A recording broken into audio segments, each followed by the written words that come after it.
और बड़ी खबर नवादा दलित बस्ती अग्निकांड से जुड़ी हुई बड़ी खबर हम आपको बता रहे हैं। 28 लोगों के खिलाफ एफआईआर दर्ज कर ली गई है। नंदू पासवान, जमुना चौहान और आशीष यादव समेत 28 आरोपी बनाए गए हैं। हथियार और पेट्रोल लेकर आए थे हमलावर।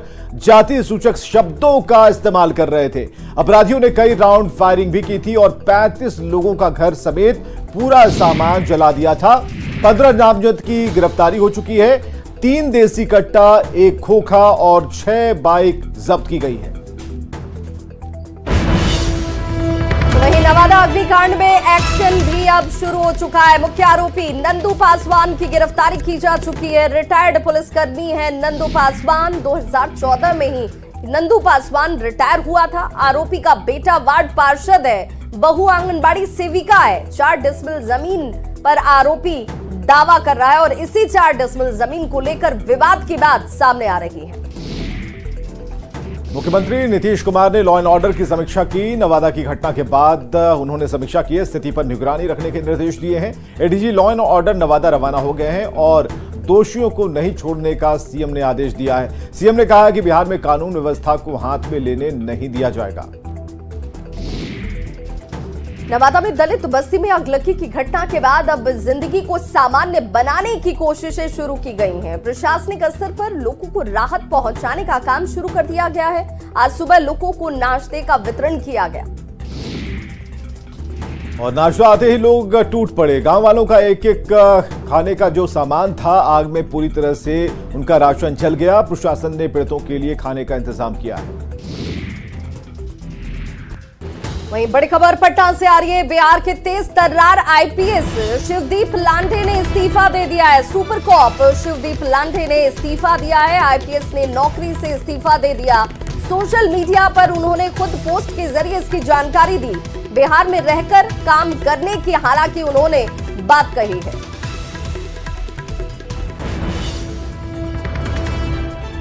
और गया से बड़ी खबर है। पूर्व जेडीयू एमएलसी के घर एनआईए ने रेड मारी है। नोट गिनने की मशीन मंगाई गई। मनोरमा देवी के घर मशीन लाई गई है। सुबह से ही एनआईए की टीम छापेमारी कर रही है। पूर्व जेडीयू एमएलसी मनोरमा देवी से पूछताछ हो रही है। नक्सली कनेक्शन को लेकर यह कार्रवाई की गई है। वहीं पटना से बड़ी खबर, जहां पर बेऊर जेल समेत कई जेलों में एक साथ छापेमारी की गई। कई उपकारा में भी ये छापेमारी इस वक्त चल रही है। जेल के वार्डों को खंगाल रही है इस वक्त ये टीम। गृह विभाग के निर्देश पर छापेमारी की कार्रवाई की गई। डीएम, एसएसपी, एसपी सेंट्रल और शहरी क्षेत्र के सभी एसडीपीओ मौके पर मौजूद हैं। दानापुर जेल में एसपी वेस्ट हैं। पटना सिटी में एसपी ईस्ट की मौजूदगी है। पटना के बिल्डर अनु आनंद के ठिकाने पर बुधवार शाम ईडी का एक्शन देखने को मिला। ईडी की अलग अलग टीम ने अनु आनंद कंस्ट्रक्शन कंपनी के 7 ठिकानों पर एक साथ छापेमारी की। छापेमारी की ये कार्रवाई पटना के बोरिंग रोड से सटे कुमार टावर के कार्यालय समेत 4 ठिकानों पर की गई। इसके साथ ही बेंगलुरु और नोएडा में भी छापेमारी की गई। और हजारीबाग से बड़ी खबर है। 2 समुदायों के बीच हिंसक झड़प की खबर। मूर्ति विसर्जन को लेकर देर रात झड़प हुई है। बड़कागांव थाना क्षेत्र का यह मामला है। दोनों पक्ष से 10 से ज्यादा लोगों के घायल होने की सूचना है। मौके पर पुलिस की टीम तैनात है। फिलहाल हालात सामान्य है। वहीं बड़ी खबर चाईबासा से आ रही है, जहां सारंडा के जंगल में आईईडी ब्लास्ट हुआ है। सीआरपीएफ के एक जवान के घायल होने की खबर भी आती हुई घायल जवान का रेस्क्यू किया गया। एयरलिफ्ट कर उसे इलाज के लिए रांची भेजा गया है। जराईकेला थाना क्षेत्र की यह घटना है। सर्च ऑपरेशन के दौरान बताया जा रहा है ये ब्लास्ट हुआ। एसपी आशुतोष शेखर ने इस ब्लास्ट की पुष्टि भी कर दी है। खबर दिल्ली से, जहां शांतिवन इलाके में राजघाट के पास एक कार दुर्घटना की शिकार हो गई, जिसके कारण कार में सवार 5 लोग घायल हो गए। 2 की हालत गंभीर बताई जा रही है। सभी को पास के अस्पताल में एडमिट कराया गया। बता दें कि कार के डिवाइडर के रॉड में घुसने की वजह से यह हादसा हुआ। तस्वीरें आपके सामने हैं और तस्वीरों को देखकर इस हादसे की गंभीरता को समझा जा सकता है। पुलिस की शुरुआती जांच में ये बात सामने आई कि हादसे के समय सभी घायल नशे की हालत में थे। फिलहाल पुलिस इस मामले की जांच में जुटी है। महाराष्ट्र के भंडारा में गणपति विसर्जन शोभा यात्रा के दौरान बड़ा हादसा हो गया। शोभा यात्रा देखने के लिए लोग बड़ी संख्या में एक छत पर खड़े थे, तभी अचानक छत गिर गई। हादसे में 30 से 40 महिलाएं घायल हैं। खबर राजस्थान से, जहां के दौसा के बांदी कुई में बोरवेल में फंसी 1.5 साल की मासूम बच्ची को एनडीआरएफ की टीम ने करीब 20 घंटे की मशक्कत के बाद सुरंग खोदकर बचा लिया। बच्ची को बचाने के लिए एनडीआरएफ की टीमों ने लगातार खुदाई की थी और इसके बाद आज सुबह एक पाइप के जरिए टीम बच्ची तक पहुंच पाई। नीरू गुर्जर को जैसे ही टीमों ने बाहर निकाला, पूरा इलाका वंदे मातरम के नारों से गूंज उठा। मासूम को सकुशल बाहर निकालने के बाद बांदी कुई हॉस्पिटल ले जाया गया। कलेक्टर देवेंद्र कुमार ने बताया कि नीरू को शाम तक चिकित्सकों की निगरानी में रखा जाएगा। समुचित व्यवस्था करके या तो उनको भरे जाए या उनको ढके जाए, ऐसी आगे नहीं हो। आपके माध्यम से मैं पूरी जनता को निवेदन करना चाहता हूँ, अपील करना चाहता हूँ कि आगे ऐसी कोई दुर्घटना नहीं हो, तो सब उन बोरवेलों को बंद किया जाए। आप लोगों ने बहुत मेहनत की, मदद की, पूरी प्रशासन ने और पूरी मीडिया ने और यहाँ के स्थानीय लोगों ने, सबको बहुत बहुत धन्यवाद। उस बच्ची को बचाने के लिए उसमें 10-12 फीट की केसिंग थी और नीचे कच्चा बोरवेल, इस कारण से हम उसमें बड़ी जो है रिंग नहीं डाल पा रहे थे, जिससे वो लॉक नहीं हो पा रही थी। अगली खबर झारखंड के धनबाद से, जहां पर सीआर ने 10 से ज्यादा लोगों पर हमला कर दिया। सभी घायलों को SNMCH में इलाज के लिए भर्ती कराया गया। कई घायलों की स्थिति गंभीर बताई जा रही है। घटना के बाद से गांव वालों में दहशत का माहौल है। घटना बरवा अड्डा के कुर्मीडीह की है। उदयपुर से बड़ी खबर, आदमखोर पैंथर के हमले में नाबालिग की मौत हो गई है। गोगुंदा क्षेत्र में पैंथर ने नाबालिग लड़की पर हमला किया और जंगल में शत नाबालिग लड़की का शव मिला है। बकरियां चुराकर ये 9वीं कक्षा की बच्ची थी जो लौट रही थी। आदमखोर पैंथर के हमले से पूरे इलाके में दहशत है। अगली खबर बिहार के समस्तीपुर से, जहां पर नीम गली के रहने वाले बेचू सेठ की 2 बाइक सवार अपराधियों ने गोली मारकर हत्या कर दी। घटना की सूचना मिलने के बाद पुलिस मौके पर पहुंची और जांच के दौरान एक खोखा बरामद किया गया। साथ ही पुलिस आसपास लगे हुए सीसीटीवी कैमरे फुटेज को भी इकट्ठा कर रही है। मामले में सदर के एसपी संजय कुमार के मुताबिक आरोपियों की पहचान कर ली गई है। जल्द गिरफ्तारी भी की जाएगी। बच्चों के बीच हुए विवाद के कारण हत्या की आशंका जताई जा रही है। एक गोली का खोखा प्राप्त हुआ है। साथ ही अभी कुछ हम लोगों को सीसीटीवी फुटेज मिला है, जिसमें से अपराधी जो गोली मारे थे उसको चिन्हित कर लिया गया है। मामला जो अभी तक बात हुई है, जो उनके परिवार वाले बताए हैं, कल फूल को लेकर के विवाद हुआ था, आपस में हल्का सा मनमुटाव हुआ था। फिर शाम को भी एक बात हुई थी, जिसके कारण आपस में लोग अपना हटा दिए थे। मामला वहीं तक सीमित हो गया था, लेकिन आज उसी के प्रतिक्रिया में ये घटना कारित की गई है। हमारी टीम गठित है और छापामारी चल रहा है। अविलंब अभी को गिरफ्तारी किया जाएगा। पोस्टमार्टम की कार्रवाई की जा रही है और जल्द ही इस कारण का उद्भेदन आपके समक्ष अभियुक्त के साथ। पूर्णिया में खजांची हाट थाना क्षेत्र के बस स्टैंड के पास कार सवार अपराधियों ने कुछ लोगों पर फायरिंग कर दी। घटना में एक युवक को गोली लग गई, जिसे इलाज के लिए अस्पताल में भर्ती करवाया गया। घायल शख्स के दोस्त के मुताबिक वो लोग रात में बस स्टैंड के पास बैठकर चाय पी रहे थे, तभी कार सवार कुछ लोग वहां आए और फायरिंग करने लगे, जिसमें साजिद नाम की एक शख्स को गोली लग गई। घायल के मुताबिक सभी आरोपी जमीन माफिया थे, जो दहशत फैलाने के उद्देश्य से गोली चलाते रहते हैं। हल्का सा झगड़ा झाटी हुआ, उसमें गोली चला के भग दिया। लोग पैदल थे, कुछ कार से था। कार का कलर पीछे पाए थे, काला कलर। कौन चलाया गोली? प्रमोद चौक पे चाय पी रहे थे, तो चाय पी के जस्ट घर ही निकल रहे थे। तो उसी के दौरान जैसे हम लोग घर निकल रहे थे, देखे एक नेक्सॉन कार वहाँ पे लगा और एक गाड़ी था वो आगे बढ़ा, तो जिसमें प्रमोद सिन्हा और ये मृत्युंजय गुप्ता, सेवक सोनू, शेख अरशद और शाहिद है मिल्की के, जिसमें प्रमोद सिन्हा आया, पहले मारपीट शुरू किया, उसके बाद पिस्टल निकाला, हम पे 2-3 गोली चलाया, हम भाग गए। उसके बाद फिर ये लोग पे अंधुन गोली चलाया है साजिद पे वो गोली लगा, फिर हमको फोन किया कि गोली लग गया। हम तो अपना जान बचा के किसी तरह वहां से भागे हैं। शेखपुरा में बिहार के मद्य निषेध एवं निबंधन मंत्री रत्नेश सदा ने नीतीश कुमार की तारीफ की। रत्नेश सदा ने कहा कि नीतीश कुमार ने हमेशा जन सरोकार से जुड़े काम किए हैं। बिहार को राजस्व में हानि होने के बाद भी नीतीश कुमार ने बिहार में शराबबंदी लागू की है। इसका नतीजा है कि घरेलू हिंसा में कमी आई। शराब पीने वालों में भी पुलिस की गिरफ्तारी का डर है। शराबबंदी कानून लागू है, ये पूर्ण रूप में लागू रहे। और इतना ही नहीं थे, माननीय मुख्यमंत्री सामाजिक सरोकार के लिए जाने जाते हैं, आजाद शत्रु है। इन्होंने खास करके जो सभी वर्गों के बच्चे, नौजवान साथी जो भी थे बुरी आदत में डाल रहे थे अपने जीवन को, उससे बचने के लिए बिहार के मुख्यमंत्री ने 8,000 करोड़ रुपया की राशि जो आती थी हम लोग को सरकार के कोष में, उसको तिलांजलि देते हुए बिहार के सभी वर्ग के, सभी जात के, सभी धर्म के लोग के युवा नौजवान के लिए इन्होंने अपना 8,000 करोड़ रुपया को तिलांजलि। औरंगाबाद में शराब तस्करों का पीछा करने के दौरान उत्पाद विभाग की कार अनियंत्रित होकर नहर में गिर गई। घटना देव थाना क्षेत्र के गुजराया गांव के पास की है। पुलिस ने इस कार्रवाई में शराब की खेप के साथ 2 तस्करों को गिरफ्तार किया।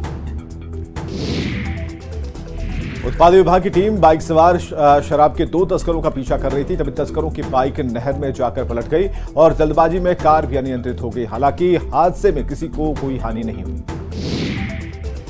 खबर मुजफ्फरपुर से, जहां के कुर्नी थाना क्षेत्र से सब इंस्पेक्टर का रिश्वत मांगने का एक वीडियो वायरल हो रहा है। जानकारी के मुताबिक कुर्नी थाना क्षेत्र में रहने वाली महिला के बेटे के साथ कुछ लोगों ने मारपीट की थी, जिसकी एफआईआर कराने के लिए महिला थाने पहुंची तो सब इंस्पेक्टर ने महिला से एफआईआर दर्ज करने के बदले 5,000 रुपए की रिश्वत मांगी और रुपए नहीं देने पर एफआईआर दर्ज नहीं की गई।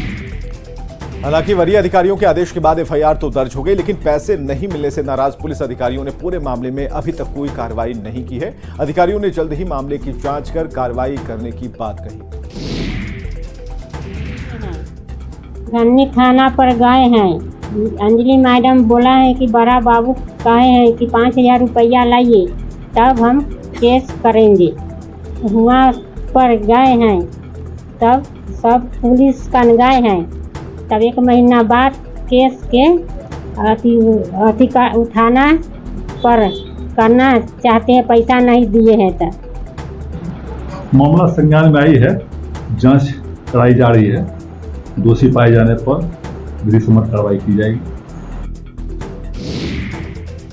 खबर मुजफ्फरपुर से, जहां कबाड़ के गोदाम में अचानक से आग लग गई। आग लगने के बाद मौके पर अफरा तफरी मच गई। घटना में लाखों के सामान जलकर खाक हो गए। सूचना के बाद मौके पर पहुंची दमकल की टीम ने कड़ी मशक्कत के बाद आग पर काबू पाया। सिमडेगा में एक बार फिर साइबर ठग एक्टिव होने लगे हैं। इसको लेकर पुलिस प्रशासन ने लोगों को अलर्ट करते हुए सावधानी बरतने की सलाह दी। शुरुआती ठग लॉटरी, सरकारी योजना, नौकरी दिलाने का लालच देकर झांसे में ले रहे हैं। जिले में हाल के दिनों में ऐसे कई मामले सामने आए जिसमें साइबर अपराधी लाखों की ठगी कर चुके हैं। साइबर अपराध के लिए एक बड़ा जो है वह कदम होगा और हम लगातार इस मामले में जागरूक कर रहे हैं। सिमडेगा पुलिस ने हाल ही में कुछ दिनों पहले प्रेस विज्ञप्ति भी इसको लेकर के जारी की थी और जैसे भी हम लोगों का मामला संज्ञान में आता है तो हम लोग अपने तरफ से सुओ मोटो इन्वेस्टिगेट भी करते हैं कई मामलों को, और कई मामलों को वादी के आने के बाद भी हम लोग इन्वेस्टिगेट करते हैं।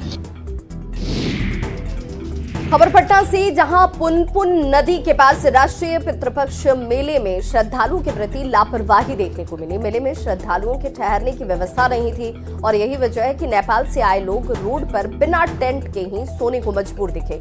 श्रद्धालु बारिश के दिनों में बिना टेंट के सोने को मजबूर हैं। बता दें कि इस मेले में सिर्फ देश ही नहीं बल्कि विदेश से भी लोग पहुंचते हैं।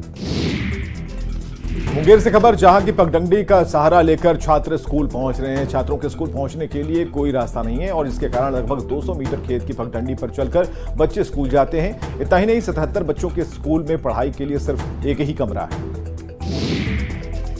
स्कूल के प्रिंसिपल के मुताबिक रास्ता नहीं रहने की वजह से बच्चों और शिक्षकों को स्कूल पहुंचने में काफी परेशानी होती है। साथ ही पास में बह रही नहर में भी बच्चों के गिरने का खतरा मंडराता रहता है। प्रिंसिपल के मुताबिक इस संबंध में विभाग को कई बार सूचित किया गया, लेकिन कोई सुनने वाला नहीं है।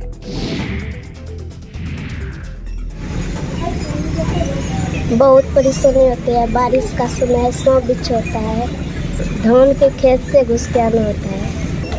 हमको नहीं ये रोड तो पानी में हेल के आना पड़ता है स्कूल। तो एक बच्चा था उस पानी में गिर गया तो हम बच्चे सब निकाले कब से आ रहे हैं इस स्थिति से आप लोग? बहुत दिन हो गया सर। स्कूल में बहुत सारी परेशानियाँ। सबसे पहला है कि यहाँ रास्ता नहीं है, बच्चे पानी में हमेशा डूब के आते हैं, ठीक है। और स्कूल के बगल से 10 फीट गड्ढा, एक बांध है जिसमें पानी हमेशा भरा रहता है, हमेशा बच्चा को उसमें डूबने का डर रहता है। स्कूल में एक ही क्लासरूम है, एक छोटा सा बरामदा है। खबर है बाढ़ से, जहां गंगा खतरे के निशान से 1 मीटर ऊपर बढ़ चुकी है और इसके कारण कई गांवों में पानी घुस गया है। मोकामा में सभी सरकारी परियोजनाएं पानी में घुसने के कारण प्रभावित हो रही हैं और गंगा का पानी मोकामा प्रखंड के बेगूसराय जिले के बॉर्डर पर स्थित कसबाहा पंचायत के कई गांवों में घुस गया है। एसडीएम ने दल बल के साथ ट्रैक्टर से क्षेत्र का दौरा किया है। स्थिति है 42.76 पर चला गया है, जो कि डेंजर लेवल से 1 मीटर ऊपर है। रफ्तार क्या? रफ्तार भी प्रत्येक घंटा 2 सेंटीमीटर की रफ्तार से वृद्धि हो रही है। आने वाले वक्त में अभी क्या? अभी तो कोई सूचना ऊपर से हम लोगों को नहीं मिला है। अभी वृद्धि की सूचना मिला है कि अभी वृद्धि अभी जारी रहेगा। खबर दानापुर से, जहां गंगा खतरे के निशान के पास पहुंच गई है। बाढ़ की वजह से दियारा के निचले और तटवर्ती इलाकों के घरों में 1.5 से 2 फुट पानी घुस चुका है। बाढ़ की वजह से लोग अपने पशुओं के साथ पलायन कर ऊंचे स्थानों की तरफ जाने को मजबूर है। गांव वालों का कहना है कि प्रशासन की तरफ से अभी तक बचाव और राहत का काम शुरू नहीं हुआ। इसके कारण लोगों में अनुमंडल प्रशासन के लिए नाराजगी है। ना मुखिया जा रहा, ना विधायक जा रहा, कोई जा ही नहीं रहा है देखने। क्या हम लोग क्या कर सकते हैं?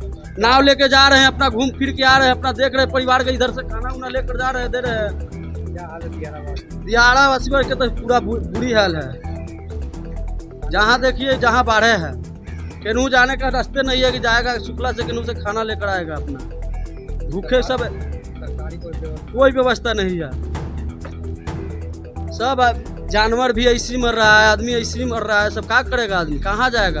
दियारा की स्थिति तो आप जितने कैमरा घुमाइएगा तो समुद्र की तरह दिखाई देगा। दियारा से अब पलायन चालू हो गया है। अभी आपके कैमरा में आपने देखे हैं कि फोटो खींच रहे थे, माल जाल से लेकर मनुष्य आदमी सब दियारा से अब पलायन शहर की ओर कर रहा है, लेकिन सरकार की ओर से कोई व्यवस्था नहीं। अभी तक हमको नहीं लग रहा है कि सरकार की तरफ से नाव की भी परिचालन चालू, सरकारी नाव सब गांव में दिया होगा, नहीं दिया होगा। यहाँ के चाहे एमपी हो, चाहे विधायक हो, चाहे किसी जनप्रतिनिधि की तरफ से अभी तक वहाँ हाल चाल दियारावासी को लेने नहीं गए।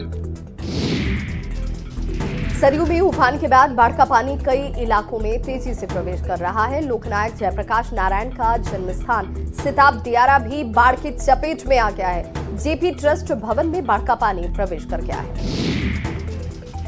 जेपी की जन्मस्थली को बचाने के लिए सरकार ने इस इलाके को बांध बनाकर गिरने की योजना बनाई थी। बिहार में इसका काम पूरा हो चुका है, लेकिन उत्तर प्रदेश के कई इलाकों में इसका काम बाकी है। इसके कारण इस बार भी सिताब दियारा बाढ़ की चपेट में है।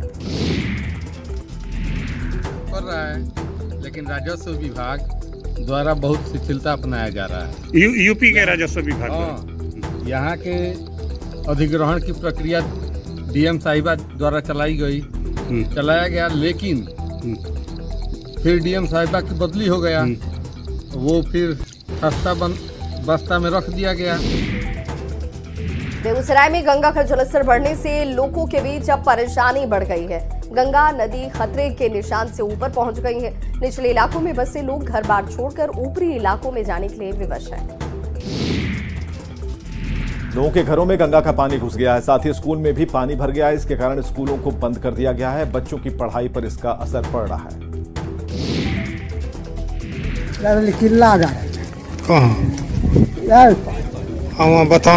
बथान में तो पानी भेल सर, गंगा का जलस्तर तो आज 4-5 दिन से लोग अबे तबे में फंसे हुए हैं। पानी इतना हो गया है कि घर से निकलना मुश्किल है। लोग को आवागमन बंद है, किसी का तबीयत खराब है, न डॉक्टर जाता है, न वहाँ से लाने का उपाय है। नाव लवेरा कुछ है ही नहीं है। अभी तक नाव का भी व्यवस्था नहीं हुआ है, तो लोग इसी हालत में फंसे हुए हैं। कहीं किसी का मन खराब है, किसी का घर में पानी घुस गया, भंसा नहीं हो रहा है, खाना नहीं बन रहा है तो खाना खा नहीं रहा है। कोई ऐसे है, कोई किसी तरह अपना जीवन, किसी तरह कोई पक्का पर चढ़ के किसी तरह अपना जीवन को बिता रहा है। क्या करेगा? प्रशासन तरफ से अभी तक तो कोई सुविधा मिला ही नहीं। तो देखिए, अभी तो साहब लोग आए थे, क्या करते हैं, कुछ व्यवस्था करते हैं तो अच्छा बात है, नहीं तो क्या करेगा, लोग को तो बहुत परेशानी बढ़ा हुआ है। अचानक जो बाढ़ आई है तो तमाम लोगों के घरों में पानी घुस गया है। लोगों का खाना पीना बनाने में भी ये दुभर हो रहा है। कल से ही लोग यहाँ पर भूखे प्यासे हैं। मवेशियों के लिए भी चारा का कोई इंतजाम नहीं है। अधिकांश मवेशी कमर से ऊपर तक की पानी में अभी भी खड़ा दिन गुजार रहे हैं। तो कुल मिलाकर यहाँ की स्थिति बहुत ही भयावह बनी हुई है। पूरा गांव जलमग्न हो चुका है। गंगा के जलस्तर में जो बढ़ोतरी हो रही है उसी के परिप्रेक्ष्य में आज हम लोग प्रखंड विकास पदाधिकारी, अंचल अधिकारी के साथ इंस्पेक्शन करने आए थे। अभी केंद्रीय गृह मंत्री अमित शाह कल साहिबगंज के बाद गिरिडीह भी जाने वाले हैं, जिसे लेकर व्यापक तैयारी की गई है। अमित शाह के गिरिडीह दौरे को लेकर बीजेपी के सहयोगी दलों में भी उत्साह देखा जा रहा है। राष्ट्रीय लोक जनशक्ति पार्टी ने इसे लेकर बैठक की। अमित शाह के स्वागत की रणनीति इस बैठक में बनाई गई है और ये राष्ट्रीय लोक जनशक्ति पार्टी इसका खैर मकदम करती है, स्वागत करती है। और झारखंड में जो परिवर्तन यात्रा चल रहा है उसकी अपार सफलता पर राष्ट्रीय लोक जनशक्ति पार्टी उसके साथ है। और गृह मंत्री जी का स्वागत राष्ट्रीय लोक जनशक्ति पार्टी भी करेगी। और बीजेपी की परिवर्तन यात्रा पर पॉलिटिक्स जारी है और इस यात्रा को लेकर जहां बीजेपी जोश से भरी है, चुनाव से पहले इस यात्रा को पार्टी कार्यकर्ताओं के लिए बूस्टर डोज माना जा रहा है। बीजेपी आरोप लगा रही है कि जेएमएम नेता हताशा में हैं और वे पार्टी छोड़ रहे हैं। जेएमएम इस यात्रा पर हालांकि निशाना साध रही है और दावा कर रही है कि बाहर के नेताओं का झारखंड में कहीं कोई असर नहीं होगा। और यहां रुकेंगे एक ब्रेक के लिए।